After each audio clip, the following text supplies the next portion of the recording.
Welcome back to the morning brief. Now, beauty is not just in the eye of the beholder. Beauty also has an entire value chain, from clothing to hair to makeup. And of course, there's also the inner constitution that also requires the beauty to come out all perfect. Let's see just how much ground in all of these talking points that we can cover as we'll welcome to the show this morning Miss Ufa Dania, Miss Kwara, who represented Kwara State, I believe, at the Miss Universe Nigeria pageant. Yes. Good morning and welcome to the morning brief. Thank you for having me here. I'm so happy to be here. Yes, we're happy to have you too. And you're looking beautiful. Thank you. And colorful. Thank you. Okay, so let's start from the just concluded pageant. Share with us your experience before we begin to, talk about you proper. Okay.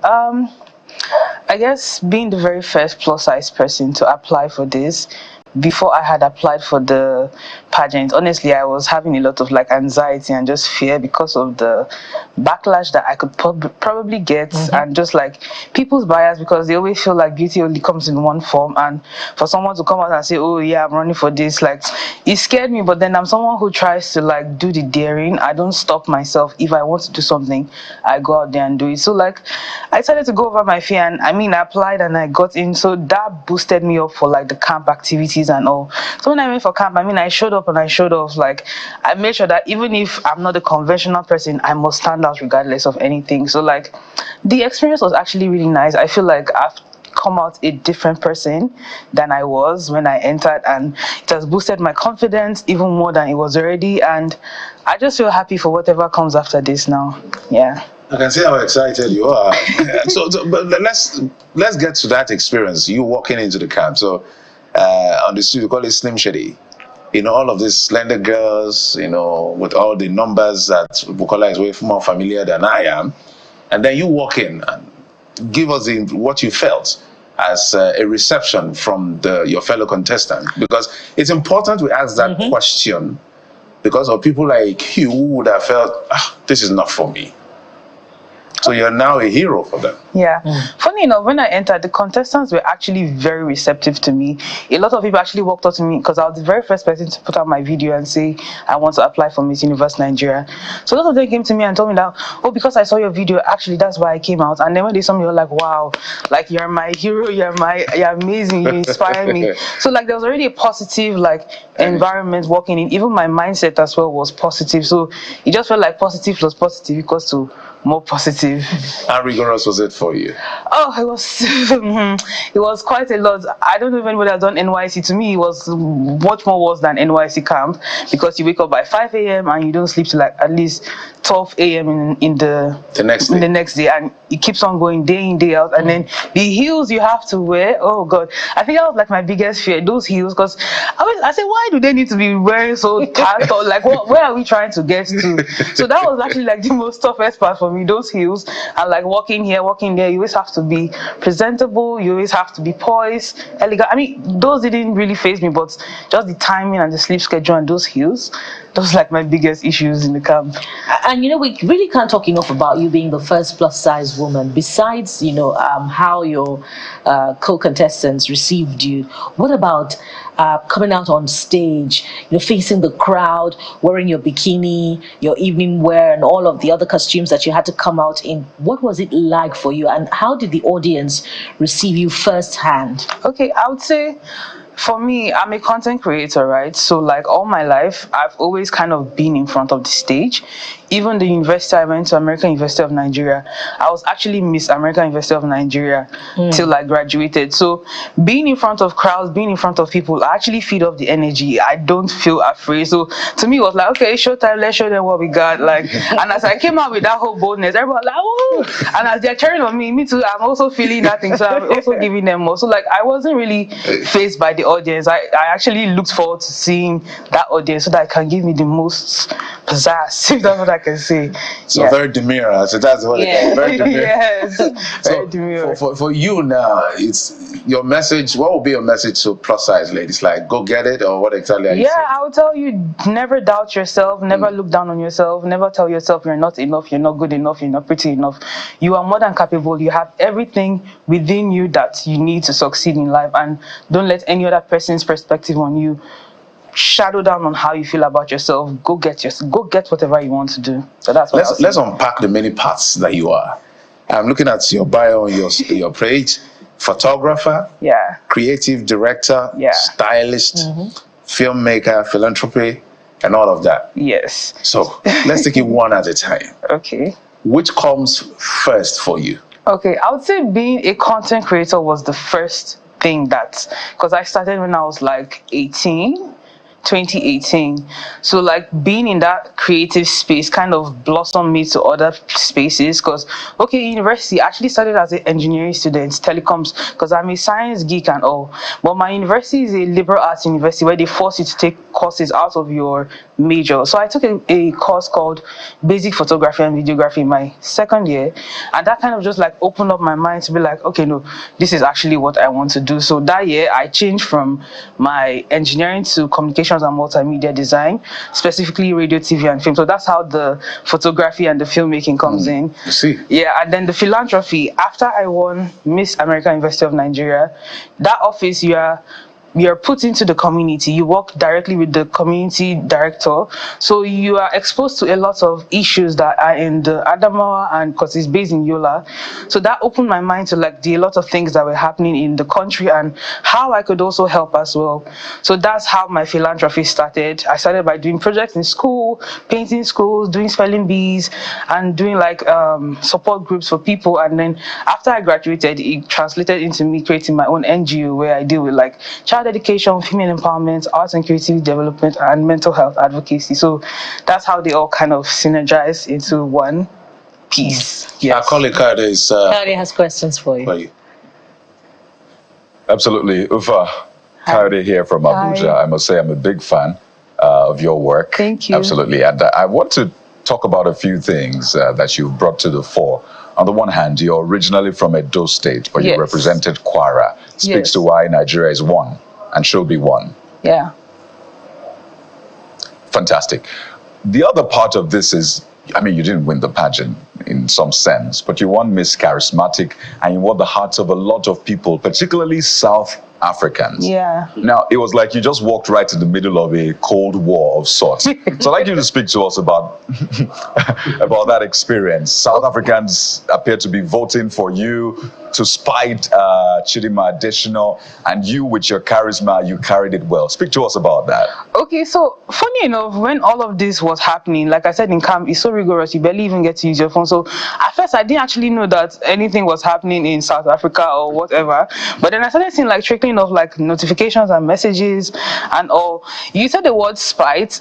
People say that, but personally, I don't know if it's spies, because I feel like, okay, before I came for this camp, I started this series on my Instagram where I called Road to Miss Universe Nigeria, and I showed like my personality. I feel like that's also where the charismatic came from. People saw that, okay, you can actually be a queen and also have a personality. So I feel like, I don't know how exactly my page got to them, but what I feel is the reception is a lot of them see themselves in me, because especially South African ladies, they're really like curvaceous and dark. So that was more of the message that I was getting on my own social media, like, oh, you're my sister, I see myself in you, you're curvy, you're a true African woman. So for me, I feel like they just saw somebody that they could relate with on a much more deeper level, which is why they voted for me. I wouldn't say they did it to spite Chidima, because she still won, she still eventually won. So I would just say they saw something in me that maybe other people were not seeing, and they were like, okay, no, we have to vote for this lady. So that's, I would say, my experience. And that just speaks to your brilliance as well, and how you have your head, you know, screwed right, handling issues as they come. And I must commend you, because it was something that could have gone south, but you carried on well, handled it well. So fantastic work. Thank but I'd you like to know, how's your relationship with Chidima? Do you have a relationship? Oh, yeah. How is it if you have a relationship? Okay, so we got to know each other in camp a little bit more, and like she's such a very sweet and rather petite lady from what I first imagined, but she's really sweet and relatable. Like she, will I say, acclimatized into like our space. So everybody, like even all the ladies in the camp, like at first that was even my fear. I thought that okay, when you're with ladies, they can be a little bit catty, but there was none of that. There was like a sisterhood that bonded everybody. In fact, on a specific day with Nutrify, there was this like round table where people get to share their like thoughts and like maybe trauma, and also like that specific day really helped everybody to bond and like get to know each other. So like our relationship is actually chill. Like it's fine. Thank you. And fantastic. So let's talk about life after this, right? Well, maybe not life after this, but of course your journey. Okay. Moving on. What we are used to, or at least what the marketing world is used to, is putting slim ladies. You want to advertise fridge, you put lady. You want to advertise pen, you put slim lady. Right. Can you hear me? No, I wasn't hearing you. Now I can hear you. So I was saying that what the marketing world is used to is when they want to advertise fridge, they put a slim lady. Yeah. When they want to advertise even a pen, there's a slim lady. So I know you have a job ahead of you, but speak to us about the reception you're getting, particularly from advertisers, people in that sector. Are you getting good attention? Are they telling you, we want you to be a part of this shoot. We want you to model for us. Yeah. Is that happening? If it is not, let us call them out right now. No, it is happening because I actually have a shoot on Monday with a brand called Hartumba. I feel like a lot of people just saw the light in me, and the fact that I dared to be different already speaks about the kind of person I am. And I think the scope we are in the world right now, people are trying to move away from like the conventional beauty. So to have somebody come out and be unconventional but still be appealing, still be pleasant, a lot of people want to capitalize on that. So I would definitely say those who haven't seen me, please see me now. Yeah, but I definitely say that there have actually been a lot of opportunities, interviews, people wanted to talk to me because I feel like it's something that has not really been done. So everybody wants to know, like, how were you able to do this? How were you able to conquer the bullying, the cyber attacks, and all of that? So I would say, yeah, I've been getting positive reception. And so when the endorsements come, remember to come and pay your tithe here at Morning Brief. No, all right, your taxes, you should say. That's on a lighter note. So we're talking about Chidima earlier on, and a lot has been said about, how the person who should have won should be, have residency here for some time and should have knowledge about Nigeria. Would you say that the crown went to the deserving one? Yeah, I would say there are different scopes on looking about this. Their point about someone living in Nigeria and someone born in Nigeria is actually valid.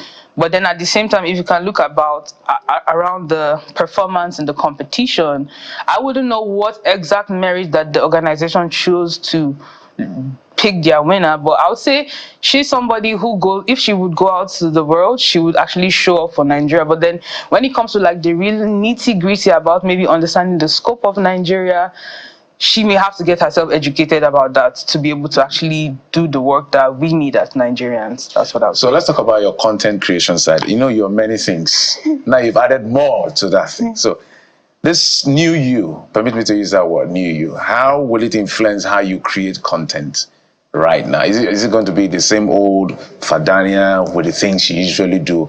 Or this has given you a different scope and perspective, and you want to add maybe another layer to what you do? Maybe walk us through that. Okay, so I feel like I would still be me, but then I would also amplify myself as well, because this platform helped me to like break out. So before in my content, I'm someone, I write a lot, I do pictures, but I never actually come out and speak. Nobody really hears my voice. But now I feel like a lot of people listen to me, so like there's no need for me to go back into my hiding cocoon. Like I would like to be more speaking on my platform, probably open like a YouTube channel where like I speak about different topics, because like as someone who just likes to talk, to be quite honest, so like in terms of like speaking more on like my platform, it would definitely be there. In terms of showing up more, like being more consistent, it would be there. And then incorporating more parts of my life, like my philanthropy, my styling, my photography, like just being more out there, to be quite honest. I'm curious about that speaking part. Where were you speaking before? Where was I speaking before? Why were you not speaking as much as you now want to speak? I would say I used to only speak to my friends, but like to be online, like put it online. You don't want any backlash or trolls to come after you. I've passed that level, so I don't even care about anybody trolling me, to be honest. But speaking of which, you're a first-class film, radio, and television graduate. Yes. So why were you not confident enough about speaking before? I wouldn't say it was confidence, but I feel like I'm someone that I'm a little bit of a perfectionist. So like I feel like I was waiting for the right time to like blossom. So now that I'm out there, I feel like I'm already in that time, so like I can speak. I don't really know what was actually holding me back before, but like now I feel like I'm not going to hold myself back. So what are your projections now to crystallize all of your gifts? Speaking of which, you have a philanthropy of your own, your community engagement, and your plans to have a YouTube channel and all of that. How are you going to bring it all together post your representation at the Miss Universe Nigeria pageant? Sorry, can you tell me that question again? How are you harmonizing all of these? How am I going to harmonize all of them? Okay. I feel like, okay, probably I'm already doing some work on harmonizing it. So maybe now that I'm a little bit more out there, probably I should get like a manager who would be able to like properly manage me in all my endeavors, and to be able to share myself amongst those spaces and be like the best I can be. I think that's what I'll say for now. For now. I'm sure it's going to get clearer Yes. from this point. Yes. Yeah, but thank you so much for your amazing... No, not before. But before we thank her, so are you making money? Am I making money? I mean, the shoot that I'm doing on Monday, I'm making money. But No, I'm talking about your content creation. okay, am I making money? Yeah, I'm making money, but there's always room to grow to get more money. I mean, now that I've blown, so I can start charging it. I can start charging it. You can start booking. Yes, now. I like your energy. Thank you. Confidence, and it's also important the message you're sending across. No disrespect to people that are bleaching their skin, but you've maintained your melanin, beautiful black color, and you are very unapologetic about it. And we will say thank you for being you. But my colleague here, I think he wants to ask you specifically how much money you make. No, I must say, Jeffrey, you took that right out of my mouth about the skin. Yeah. This is a real popping, and I think that you're doing a whole lot of good, with that. That's a term. But final note, my question is, when are you going to South Africa? When am I going to South Africa? I mean, tell South Africa to send me money. I'll be there like immediately, to be honest. I've actually been there once when I was 13, but yeah. You're gonna get a hero's welcome. I hope so. Like, I'm waiting for them. Like, my passport is with me anywhere I go to. So that's when they tell me to go, I'm out. Well, above all, the hope is also there that this exchange and this magnanimity shown by Nigeria will heal all of the xenophobic issues that Nigerians experience in South Africa, and by extension, what Chidimma has gone through. And I believe that you have some thoughts in that regard as well. Yeah, I just feel like South Africans, Nigeria, we just need to realize that we are all Africans. We are all brother, we're all sister. It doesn't matter whether you're from Nigeria or Gabon or Cote d'Ivoire. We all share the same type of skin. We all share this almost similar cultures and traditions. We need to just keep apart whatever happened thousands of years ago or hundreds of years ago, and focus on the now. We're here. So we need to heal from all the past things that has happened and realize that maybe if people hurt you in the past does not mean that the same person would hurt you now. We just need to open to each other with a clean slate and just be accepting to each other. Like, we are not that different. We may be from different countries, but it doesn't mean that we're different. We're still one. And as Africa as a whole, it would be to our detriment to be fighting each other. We need to be one so that we can be strong and then fight against the world, I would say. Yeah. Fantastic. True inspiring words from a beauty queen. Thank you. Thank you so much, Miss Ufa Daniel, represented Kwara State. Miss Charismatic. Add that to that title. Yeah. Miss Charismatic at the Miss Universe Nigeria. And she's from Edo State. Yes. So we're all one. Nigeria, South Africa, we are all one. Thank you so much. Thank you. Yeah. Thank you.